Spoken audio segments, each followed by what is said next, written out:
Coucou à tous, on se retrouve pour une nouvelle vidéo. Alors aujourd'hui je vais vous faire cette vidéo, vous avez été beaucoup à me demander ça, comme aussi j'accompagne les personnes qui ont vécu de l'inceste. Cette vidéo elle est à peu près on va dire préparée.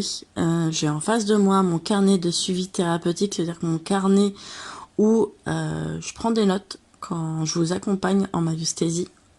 Et je vais m'aider de ce carnet justement pour vous faire cette vidéo par rapport aux échanges que j'ai avec les personnes qui ont vécu de l'inceste. Et aussi, je vais vous parler aussi à travers mon expérience personnelle. Voilà, les ravages, les séquelles de ces actes. Alors, je vais vous dire, il y en a beaucoup aussi qui arrivent au pardon. Et même après avoir pardonné ça, faut pas oublier que derrière le pardon, il y a encore des sous-couches. Toujours des sous-couches, des sous-couches. C'est comme un oignon, on va éplucher, il y aura toujours une couche derrière. Il y a toujours des couches à aller enlever. Donc c'est bon, je pense que je vous ai fait le petit, on va dire, petite intro. Et je vais commencer. Les séquelles que je vais vous citer sur la vidéo, il n'y a pas du plus au moins important. C'est vraiment, voilà, je vais les citer comme ça. Sans ordre d'importance. Donc voilà, pour vous dire, ça sera une vidéo un peu fait au feeling parce que je vais parler aussi de mon expérience personnelle, mais aussi des expériences des personnes que j'accompagne en maïeusthésie. Donc voilà. Donc la première séquelle qui revient très souvent de ce que je vois à travers les accompagnements, après avoir vécu des climats, parce que je parle beaucoup de l'inceste, mais aussi des climats incestueux. Alors le vraiment première séquelle, c'est le fait de vouloir tout contrôler. Donc quand on grandit, après avoir subi ça dans l'enfance, quand on grandit, quand on devient adulte, on a cette tendance à vouloir tout contrôler, à contrôler, se contrôler déjà soi, contrôler ce qui nous entoure, nos relations, nos enfants, toutes les relations qui peuvent exister autour de nous, on va vouloir essayer de les contrôler. Relations amoureuses, amicales, à vouloir savoir ce que fait l'autre, comment l'autre pense, comment l'autre réfléchit. On va vouloir aussi contrôler tout ce qui est imprévu et forcément, on le sait très bien que tout ce qui est imprévu, on peut pas contrôler. Donc quand on a vécu ça, de l'inceste, très souvent, on a beaucoup de mal à accepter l'impermanence de la vie en fait, parce que la vie va nous apporter énormément de choses, que ça soit des choses positives comme négatives, mais aussi il y aura très souvent des imprévus. Et quand on a vécu ça, c'est très difficile de lâcher prise et de ne plus être dans le contrôle. Voilà. Je vais partir loin aussi sur ce point-là, c'est que on veut contrôler les imprévus, les relations, on contrôle aussi beaucoup son image. On va faire attention à... Attention, quand je dis image, très souvent, beaucoup de monde se dit c'est l'apparence, comment on va se coiffer, se maquiller, s'habiller. Mais c'est pas que ça aussi, hein, contrôler son image, c'est se contrôler dans notre non-verbal, notre attitude, notre façon de nous positionner, notre façon de parler, le ton de notre voix. On va peut-être même changer notre voix, changer la voix, beaucoup. On va aussi beaucoup changer la façon de penser. On va essayer de s'adapter à des personnes qu'on a déjà connues et essayer d'avoir la même façon de penser. Même si c'est pas notre façon de penser, on va essayer de s'adapter à une pensée de quelqu'un d'autre. Je sais pas si vous voyez ce que je veux dire, mais vraiment, on va essayer de montrer une image de nous qui n'est pas nous, tout simplement. On va vouloir contrôler son image, on va vouloir analyser la personne qu'on a en face et se dire ah, cette personne elle est comme ça, donc moi je vais essayer, vous allez carrément bien réfléchir à tout ce que vous allez dire, les mots que vous allez employer. Donc voilà, il y a ce truc là. Deuxième séquelle, attention, je vais vous parler des séquelles.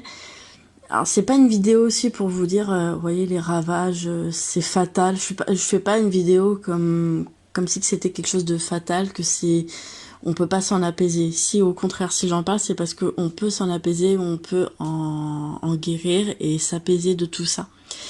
Pourquoi? Parce que moi-même, voilà, j'ai réussi à le faire.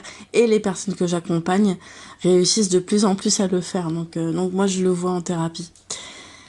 Ensuite, la deuxième séquelle, c'est que on a le sentiment aussi de paranoïa. Alors, je suis désolée, mais il faut en parler de ce truc parce que je pense qu'il y en a beaucoup de résilientes de l'inceste qui ont du mal avec ce truc-là, qui essayent d'être dans le déni de ça, qui essayent de faire comme si qu'elles étaient pas dans cette énergie-là. Et pourtant, ça leur colle à la peau. C'est vraiment, ça fait partie de l'inconscient. Mais on peut avoir ce sentiment de paranoïa qui peut être plus ou moins fort, ça dépend des personnes, on est tous différents. Mais il y aura toujours un sentiment de paranoïa, même s'il n'est pas fort ou trop fort même, mais il sera toujours là. Quand on a vécu des climats ou de l'inceste, on a souvent ça, ce sentiment de paranoïa. On croit toujours que le monde est contre nous. On croit toujours qu'il y aura quelqu'un, au moins une ou deux personnes à l'extérieur qui va vouloir nous faire du mal. On croit toujours, même si on voit des personnes qui vont nous sourire, on va toujours se dire il y a quelqu'un qui va me faire du mal. Attention, quand je dis du mal, c'est pas forcément revivre des abus, hein, mais quand je dis du mal, ça peut être se sentir humilié, rabaissé, trahi, rejeté. Enfin, il y a toujours ces petites peurs-là. Ou aussi la peur d'être persécuté, la paranoïa à ce niveau-là, d'être toujours persécuté par des personnes de l'extérieur. Ensuite, la troisième séquelle, c'est de se sentir impur. Se sentir vraiment impur, que notre âme a été souillée. Alors, comment vous dire que c'est juste une impression ? Ça, je vais aller très loin dans ce point-là, ce troisième point, mais cette séquelle-là de se sentir impur, c'est parce que votre mental, votre ego, c'est votre ego en fait qui se sent impur. Parce que votre âme, elle est toujours intacte, elle est toujours intacte, ouais, nickel l'âme. Votre âme est toujours pure. Comment expliquer ? C'est l'ego, c'est votre ego qui s'est senti sali. Qui s'est senti souillé. Le sentiment d'impureté, moi je le comprends tellement parce que ça va aussi avec le sentiment d'avoir perdu son innocence. Notre innocence, c'est vrai qu'on la perd au fil du temps, mais vous êtes toujours et vous resterez toujours des âmes pures. C'est pas parce qu'on vous a souillé que vous n'êtes pas pur. Et ce qui peut aller aussi dans ce point-là, c'est que quand on a vécu des climats ou de l'inceste, il y a aussi ces séquelles qui vont avec, je dirais même c'est des sous-séquelles de ça, de se sentir impur, c'est que ça va aller dans les deux extrêmes. Alors soit on aura envie toujours de se laver, toujours se laver, mais excessif, même aller se frotter, se saigner quand on passe à la baignoire ou sous la douche, mais vraiment se frotter, alors qu'on est propre, hein, mais se frotter jusqu'à se saigner. Voilà l'extrême. Ou l'autre extrême, l'opposé, c'est de plus avoir cette envie de se laver. Alors quand je parle de laver, ça va loin, hein. C'est pas que le fait d'aller se laver, hein. On peut se laver, mais il y a plein de petits trucs à côté au niveau de l'hygiène qu'on va passer outre en fait, vraiment tout ce qui est par exemple, je sais pas, se laver les dents, se nettoyer les oreilles, se laver les mains. Ouais, voilà, il peut y avoir tous ces petits trucs. On peut se laver, il y a ce côté-là, on peut se laver et avoir ce côté-là où on va passer outre sur les autres petits soins en fait, tout ce qui est voilà, mains, oreilles, enfin voilà. Et ça, j'ai remarqué un truc parce qu'il y a ces deux extrêmes, et là ce que je vous dis, c'est pas vraiment l'extrême parce que vraiment l'extrême, c'est pas du tout se négliger au niveau de l'hygiène de vie. Mais ce que je vous dis, le fait de pas aller se laver ou se laver de temps en temps et passer outre sur les petits actes d'hygiène de vie, ça, on va dire, c'est des personnes qui commencent à aller de plus en plus en thérapie et qui reviennent de plus en plus dans la voie du milieu. Parce qu'un être humain, faut arrêter de croire que l'être humain est 100% propre. Non, on a tous des petits oublis, c'est normal, on est humain, on va se laver comme tout le monde, on se lave. Hein. Mais c'est vrai que quand on se lave, eh ben, il y a toujours, ça arrive à tout le monde de pas se brosser les dents 3 fois par jour. Voilà. Je pense que tout le monde est d'accord avec ça. Parce qu'on va au travail et puis très souvent, il y en a beaucoup qui pensent pas prendre une brosse à dents sur eux pour le midi. Bref, je vais aller trop loin dans ce détail, mais pour vous dire quand on a vécu de l'inceste, c'est soit on se lave à fond, à fond, à fond, à fond. Et à l'extrême, c'est on va pas se laver du tout, on va rien faire, on va vraiment se négliger, mais vraiment une hygiène de vie vraiment qui va être absente, tout simplement. Et ce que je vous ai dit, aller se laver et oublier, passer outre sur les autres petits actes d'hygiène de vie et en même temps ne pas les oublier et en même temps les oublier, on va dire ça arrive à tout le monde, c'est que vraiment on revient dans la voie du milieu. Donc voilà. Après, une autre séquelle qui va aussi avec celle-là, c'est la 4e, c'est le fait de comment on se comporte chez nous au niveau du ménage. Vous allez me dire que je pars très très loin, mais oui, alors ça je le vois aussi dans mes accompagnements. Et il y a des femmes qui commencent à lâcher prise petit à petit sur le ménage. Voilà, c'est vraiment, on va y aller dans le cœur du sujet, c'est le ménage. Une personne qui a vécu de l'inceste ou des climats incestueux, qu'est-ce qu'elle va faire? Alors, à l'extrême, comme dans l'autre point, elle va faire le ménage. Mais le ménage, un ménage qu'on n'a jamais vu. Comme on dit, on pourrait manger par terre. Ménage, même ça va être trié dans les meubles. On va ouvrir, on va dire, waouh, qu'est-ce que c'est bien organisé, trié, rangé.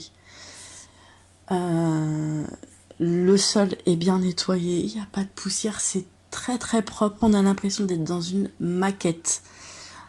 Ça, c'est une personne aussi qui veut se laver, qui veut se nettoyer de ce qu'elle a eu. Et très souvent, ça cache souvent ça, des traumas, des abus sexuels. Très souvent, hein, c'est ce que je vois moi aussi en thérapie, hein, dans les accompagnements. Et dans l'autre extrême, vraiment extrême de l'extrême, de l'opposé, c'est le fait de pas faire le ménage, carrément, de vraiment pas faire le ménage, d'être limite un peu bordélique, voilà, et de laisser tomber le ménage et de laisser un peu la maison comme ça, sans nettoyer et tout.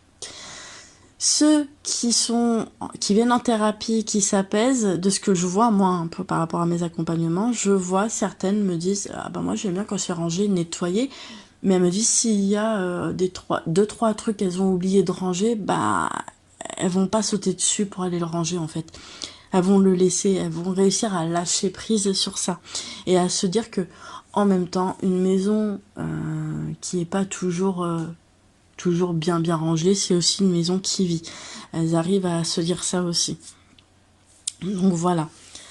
Ensuite, le 5e point, la 5e séquelle, c'est de ne pas aimer être touché. Alors tout ce qui est au niveau tactile, le toucher, ne pas aimer même avoir des accolades, d'être pris bras dessus, bras dessous.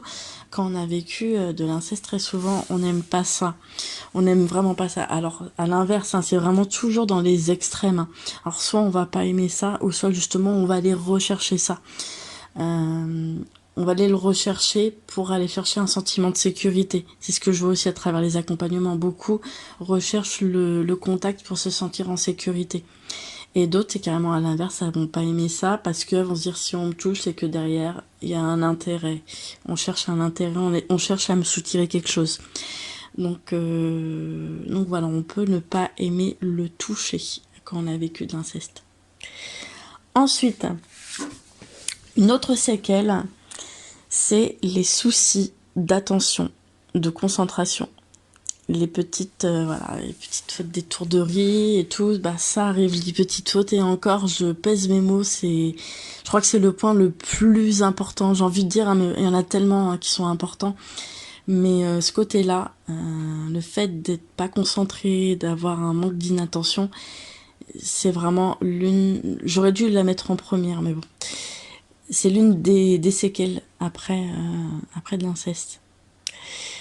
Donc l'attention, la concentration, ça a un gros impact sur la vie, ça fait des ravages sur la vie relationnelle, sur la vie professionnelle. Alors pourquoi je dis relationnelle? Parce que très souvent on peut oublier le visage d'une personne, voilà. On peut oublier le prénom d'une personne, donc forcément quand on oublie le prénom et qu'on est là en train de demander à la personne avec qui on a discuté la veille ou l'avant-veille, bref, ça le fait vraiment pas. Donc pour vous dire comment les personnes se sentent, elles peuvent se sentir mais vraiment mal, impuissantes, parce que il y a des problèmes de mémoire, de concentration. On a du mal à mémoriser ce qu'on va nous dire, à mémoriser les gens, leur visage surtout. Parce que je vais surtout parler de ça, le fait de mémoriser les visages, parce que beaucoup vont penser que les résilientes de l'inceste sont des personnes hautaines, superficielles, parce que on va leur attribuer l'image de, oh ben on dirait que elle nous a même pas calculé, elle nous a même pas vu, ou il nous a pas dit bonjour, il nous a pas vu. Mais en fait, tout simplement, on vous a pas reconnu, j'ai envie de dire. Pourquoi? Parce que nous, on a eu un gros trauma, et ce qui fait que, on perd très facilement la mémoire et aussi la concentration. Donc, voilà, pour faire comprendre aux personnes qui n'ont pas connu ça, voilà, c'est un peu pour vous expliquer comment ça se passe. Comme ça arrêtera aussi le jugement, parce qu'il y en a beaucoup qui aiment, qui adorent juger sans savoir ce que les personnes ont vécu. Donc faut en parler. Pour moi, ça c'est un truc j'ai envie d'appuyer dessus, parce qu'il y en a beaucoup qui se disent mais elles font exprès, elles aiment pas écouter. C'est pas qu'on n'aime pas écouter, c'est qu'en fait on a été très longtemps dans la dissociation. Et c'est dû à la dissociation que derrière, il y a un manque d'inattention, de concentration et un problème de mémoire aussi. Donc voilà, bon ça se travaille aussi en thérapie. C'est pas quelque chose qu'on a à vivre. Après voilà, on est humain, ça arrive d'avoir des manques de concentration. Mais quand on s'apaise en thérapie, ça part avec. Donc voilà. Il y a les oublis aussi, le fait d'oublier, les difficultés à s'organiser aussi. Un problème dans l'organisation. Moi, très souvent, je le vois aussi en accompagnement, j'ai des personnes qui ont le TDAH, que je connais très bien aussi, hein, et je les aide aussi petit à petit aussi à apprendre à s'organiser. Donc voilà, il y a aussi ce truc-là, le fait d'avoir des grosses difficultés au niveau de l'organisation. Ça s'apaise, je vous rassure encore une fois, ça s'apaise parce que moi je le vois, il y a des personnes qui arrivent de plus en plus à s'organiser. Moi-même je peux vous le dire, ça va de mieux en mieux. Ensuite, prochaine séquelle, la prochaine, alors c'est les petits mensonges.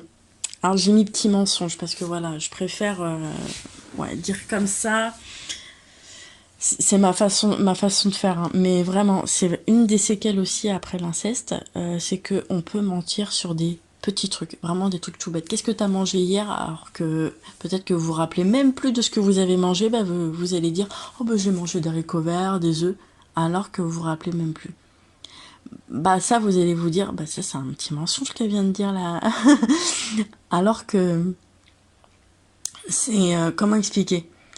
C'est des petits mensonges pour montrer, c'est juste pour l'apparence, c'est juste pour montrer que il n'y a pas de faille, que on se rappelle, qu'on n'a pas de problème de mémoire, qu'on n'a pas de... Voilà, pour vous dire les petits mensonges quand on a vécu l'inceste, il y a aussi ce truc-là. On va poser des questions toutes bêtes pour voir ce que l'autre va répondre. Je vais poser cette question, mais j'en ai pas d'autres, mais des questions toutes futiles, et très souvent, les résilientes de l'inceste peuvent aller dire des petits mensonges, juste tout simplement pour montrer qu'il n'y a pas de faille, qu'il n'y a pas de problème, qu'elles n'ont pas de problème de mémoire, qu'elles n'ont pas de problème de concentration, qu'elles sont bien là, qu'elles sont bien présentes, ou aussi pour montrer qu'elles sont tout le monde. Aussi pour c'est l'ego qui ment, c'est juste aussi pour montrer qu'on veut rentrer dans le moule, qu'on veut être comme tout le monde, qu'on n'a pas envie d'être rejeté. Il y a beaucoup ce truc là, voilà, besoin de mentir pour se sentir accepté par les autres. Voilà. Ensuite, la prochaine séquelle, c'est avoir du mal dans les relations, surtout dans les relations amoureuses. Avoir du mal avec l'amour, avoir du mal à vraiment aimer sainement dans une relation amoureuse. Parce que très souvent, quand on a vécu l'inceste, après dans les relations amoureuses, au fil du temps, on peut apprendre à ne plus vraiment aimer. En fait, on va aimer, on va penser qu'on aime, mais en fait, ce qu'on aime, on aime juste ce que l'autre va nous donner, ce que l'autre va... Je sais pas comment expliquer, mais par exemple, quelqu'un qui a vécu l'inceste par rapport à son père, on va dire que son père, voilà, elle a vécu de l'inceste via son père, et dans ses relations amoureuses, cette femme ou même cet homme, hein, et ce qu'il va faire, c'est il va avoir du mal à aimer et il va se dire j'aime cette personne, pourquoi? Parce que elle fait tout ce que mon père ne m'a pas fait. Voilà comment vous expliquer la chose. C'est un peu ça. En fait, les personnes qui ont vécu ça, de l'inceste, c'est vraiment ça. C'est avoir du mal avec l'amour, croire que l'amour c'est ça. Et au fil du temps, au fil de la thérapie, vous allez apprendre vraiment au fond de vous. Vous allez vous créer vous-même votre propre amour. Vous allez développer votre amour pour vous-même. Et c'est là que vous allez comprendre comment... Enfin, vous allez vraiment comprendre ce que c'est que vraiment d'aimer, mais aimer réellement, le véritable amour, l'amour inconditionnel. Donc voilà. J'ai pas détaillé sur ce point-là parce que je le vois que seulement maintenant en thérapie, hein, les personnes que j'accompagne, et petit à petit, je vois qu'elles commencent un peu à s'apaiser de ce côté-là. Donc, j'ai pas assez de retours de mes clients, mes clientes par rapport à ça. Mais quand j'en aurai, peut-être que je ferai une vidéo spéciale sur ça. Donc voilà. Ensuite, la prochaine séquelle, c'est craindre les conflits ou les éviter. Voilà. On va en parler de ça. Cette séquelle-là, elle est vraiment très très forte. On peut avoir très très peur du conflit et on fait tout pour les éviter. Pourquoi? Parce que quand on a grandi dans un climat incestueux ou même carrément dans l'inceste, hein, quand on a vécu de l'inceste, très souvent dans ces familles-là, il y a toujours du drame. Il y a toujours du drame en fait. Il y a toujours des conflits, du drame. Et souvent ça part dans le cas extrême dans des bains de sang, hein, ou dans les cas moins extrêmes, et encore je dis moins extrême, pour moi il n'y a pas de degré, mais bon, dans d'autres cas, soit l'un des parents va partir. Alors quand je dis partir, c'est pas forcément une séparation, hein, ça peut être une séparation, mais va partir, va claquer la porte, il va dire moi j'en ai marre, allez je me barre. Et la personne et le parent il va revenir le lendemain ou même 3 heures après. Donc je sais pas si vous comprenez dans vos têtes ce que ça crée chez les enfants de voir ça. Donc très souvent, en grandissant, on va éviter le conflit avec la personne qu'on aime parce qu'on va se dire si je me dispute avec mon amoureux ou mon amoureuse, oh là là, qu'est-ce qui va m'arriver? Il va me lâcher, il va m'abandonner, il va me rejeter. Donc non, je vais faire en sorte d'être toujours d'accord avec, de rentrer dans son jeu, d'être toujours d'accord pour éviter de se prendre la tête. Voilà. Et vous allez voir au fil de la thérapie que les conflits, vous allez les voir différemment. Voilà. J'aime bien un peu vous montrer aussi que il faut aller en thérapie, que grâce à la thérapie, il n'y a pas de fatalité, hein. Tout s'apaise, tout s'arrange. Ensuite, il y a l'hypervigilance comme séquelle. L'hypervigilance, le qui-vive, d'être toujours sur le qui-vive en fait tout simplement. L'hypervigilance, c'est le fait d'être toujours... d'avoir toujours les armes sur nous, d'avoir toujours nos armes, de jamais baisser nos armes. Et ça, je sais pas comment vous expliquer. Parce qu'il y en a qui n'ont pas vécu ça et ça va être compliqué de mettre des mots dessus, mais l'hypervigilance, ça arrive quand, par exemple, on va être à l'extérieur, il va y avoir un klaxon, quelqu'un va klaxonner ou un autre bruit, un bruit qu'on n'entend pas souvent, un gros bruit, on va sursauter.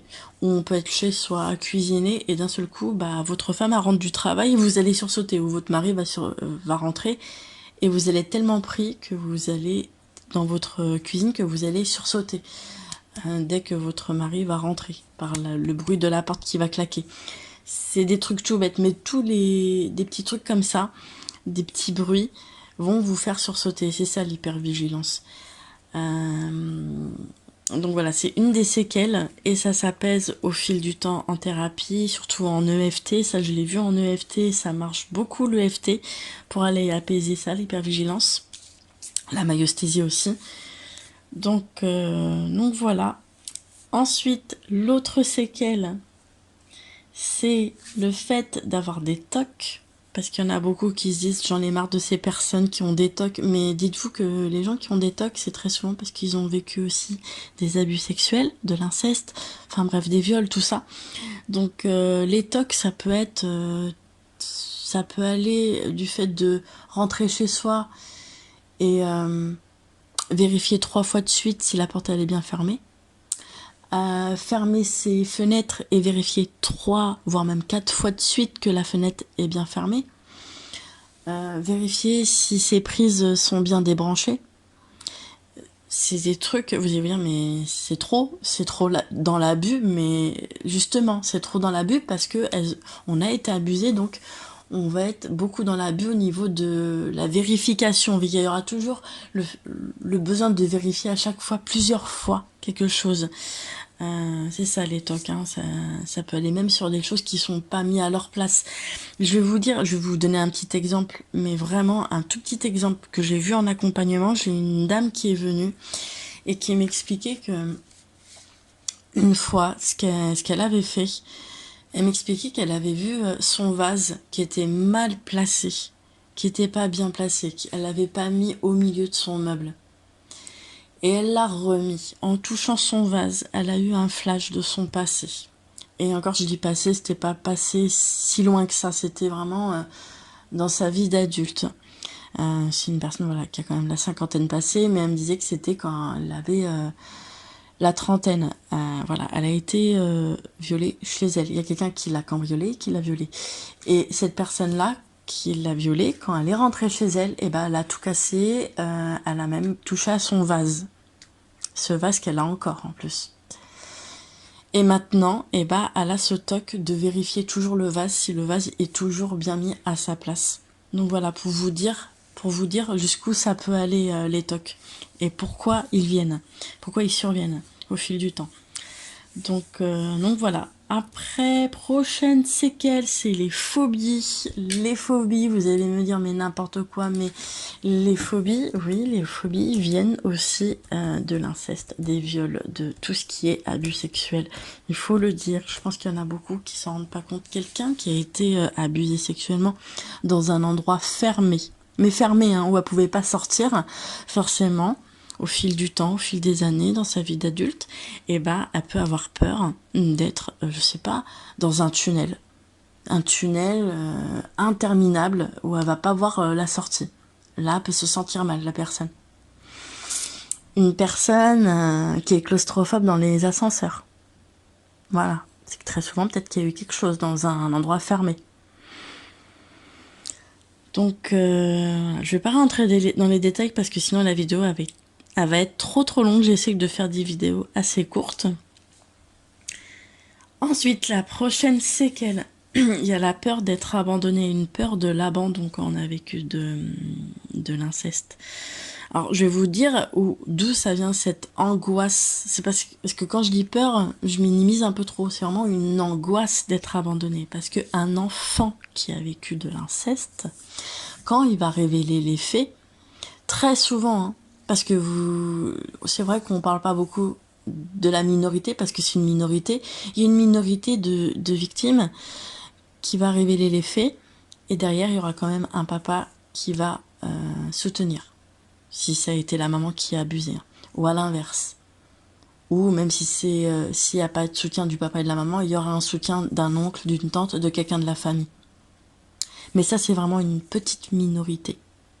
Parce que majoritairement, et moi parce que je le dis parce que je le vois en accompagnement, les personnes que j'accompagne, majoritairement, quand un enfant révèle les faits, il est exclu. Alors quand je dis enfant, c'est pas qu'un enfant, c'est que la personne peut révéler les faits à l'adolescence, ou même lors de la période quand il devient un jeune adulte, même pendant ces périodes-là, un peu plus grande, adolescence ou même un peu plus loin, la personne sera exclue de la famille. Et ça, c'est majoritairement, c'est pas minoritairement. Majoritairement, on est exclu. Donc voilà d'où vient la peur de l'abandon. Donc quand on va rentrer dans une relation amoureuse, et attention, je parle souvent amoureuse, mais même amicale, même avec les amis, il y a énormément cette angoisse d'être abandonné, de se dire que on va m'abandonner. Ça, je le vois, je l'entends souvent lors des accompagnements en maïeusthésie. Donc voilà d'où vient la peur, l'angoisse d'abandon. C'est parce que comme on a été exclu, isolé d'une famille entière, bah, très souvent dans les relations, après on va se dire, bah de toute façon, comme ma famille de sang m'a exclu, pourquoi pas? Pourquoi pas? Pourquoi pas que les autres aussi, ça serait pareil en fait. On se dit ça. Donc voilà, donc en thérapie, au fil du temps, bah, on arrive à apaiser cette angoisse. Ensuite, la prochaine séquelle, c'est avoir du mal à prendre des décisions. Pourquoi? Parce que très souvent dans l'inceste, il y a souvent le parent, et ça je le vois très souvent, et ça je l'ai vu aussi lors des conférences sur lesquelles j'ai participé, j'ai assisté à des conférences sur les violences intrafamiliales, et je peux vous dire aussi par rapport à mes connaissances, ce que j'ai vu, mais très souvent dans le manque de prise de décision, c'est parce que très souvent dans l'inceste, quand un parent abuse, il y a le parent à côté qui est complice. Donc le parent complice qui dit rien, c'est souvent lui qui va créer une ambivalence chez la victime. Il va lui dire qu'il est merveilleux, qu'il est l'enfant choisi, qu'il est l'enfant voilà, qu'il a rien à dire de lui parce qu'il est calme, il est gentil, il est obéissant, il est attachant. Enfin voilà. Et puis cet enfant, il suffit juste qu'un petit moment, il se rebelle, il va commencer à avoir son caractère. Et le parent qui a pas abusé, ça veut dire le parent qui a instauré le climat, ce qu'il va faire, il va carrément humilier, rabaisser, descendre son enfant. Donc qu'est-ce que ça va créer chez l'enfant? L'ambivalence.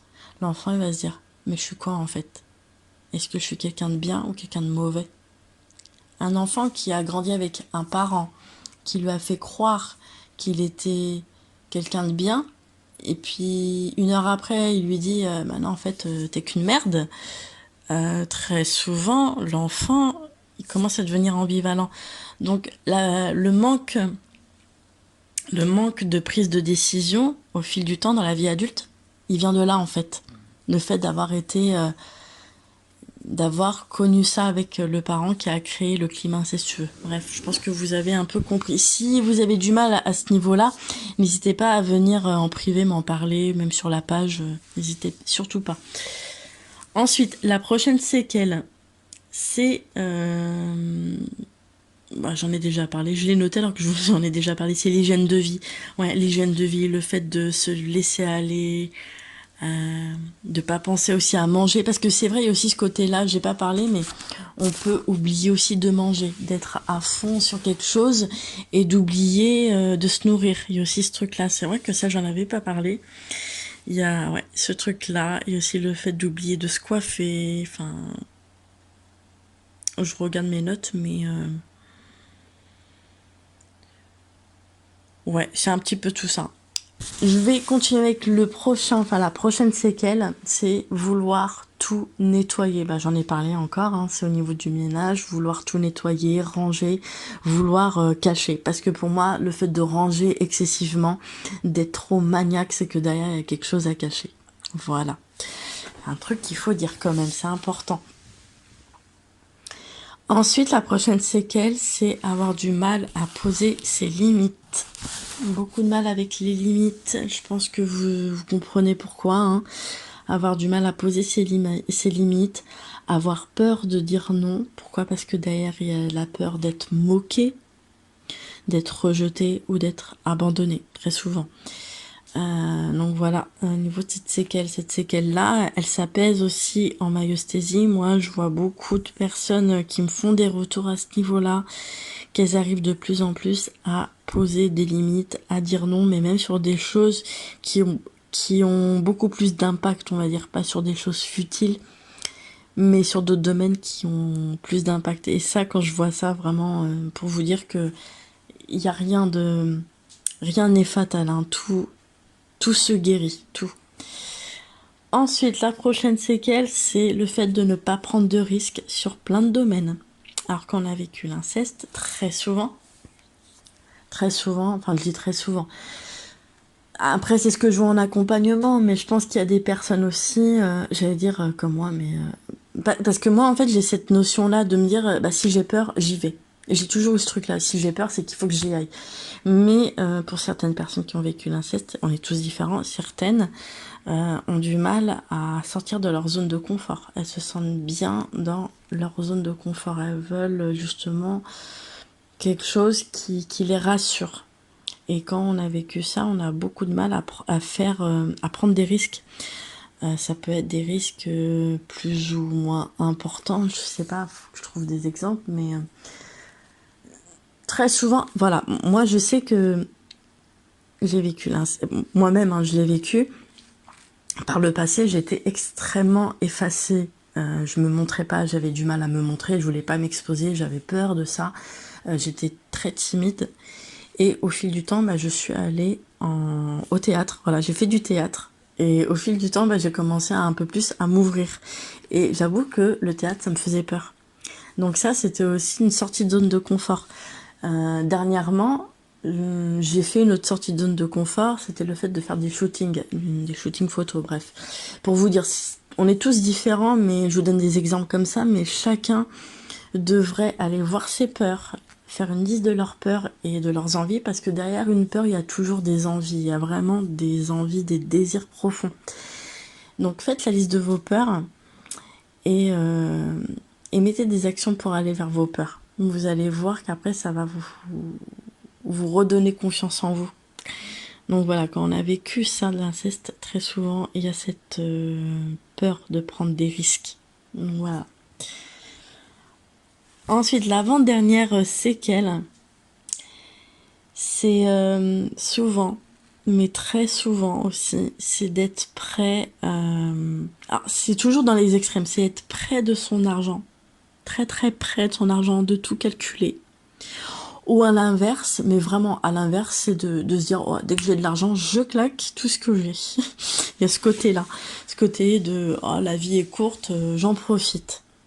Ça veut dire que dans les deux extrêmes, c'est soit vous êtes à calculer votre argent et vous ne vous faites pas plaisir, vous connaissez pas le plaisir, donc en gros vous vous faites du mal. Et dans l'autre extrême, bah, vous claquez tout et puis bah au risque voilà de vous retrouver fiché Banque de France. Donc voilà, il n'y a pas de juste milieu. Dans la ceste, il y a aussi beaucoup ça, l'aspect de l'argent, parce qu'il faut pas oublier, ça faut vraiment que je le dise, faut vraiment pas oublier que les abus sexuels, l'énergie sexuelle est très liée à l'argent. Et je crois qu'il y en a beaucoup qui se rendent pas compte de ça. L'énergie sexuelle est une énergie qui est liée à l'argent. Pourquoi je dis ça? Je pense que je vais trop m'étaler, mais je ferai une vidéo sur ça. Dites-moi en commentaire si vous voulez une vidéo sur ça. Ouais, ça fera le sujet d'une autre vidéo. Mais pour vous dire que quand on va en thérapie, quand on ose aller en thérapie, petit à petit, bah, on dépense plus l'argent à tort et à travers et on n'est pas aussi proche de nos sous. On est vraiment dans la voie du milieu. C'est que on va faire attention. Bien sûr, on va faire attention, mais on va pas non plus se priver. Si on a envie de se faire plaisir, on se fait plaisir. Donc voilà, il y a ce côté-là aussi dans les ravages. Et dernière séquelle, c'est les addictions. Les addictions. Alors, et les addictions, surtout, ça peut aller jusqu'à les achats compulsifs, le fait d'acheter. Ça rejoint ce que je l'ai dit avant, là, sur l'argent. Acheter pour aller combler le vide que les abus nous ont créé. Le vide, l'addiction aussi bah, aux drogues, à l'alcool. Et il faut le dire, je suis désolée, mais j'espère que YouTube va pas me bannir parce que j'ai dit ça, mais voilà, l'addiction SEXE. Bref, je pense que vous avez compris.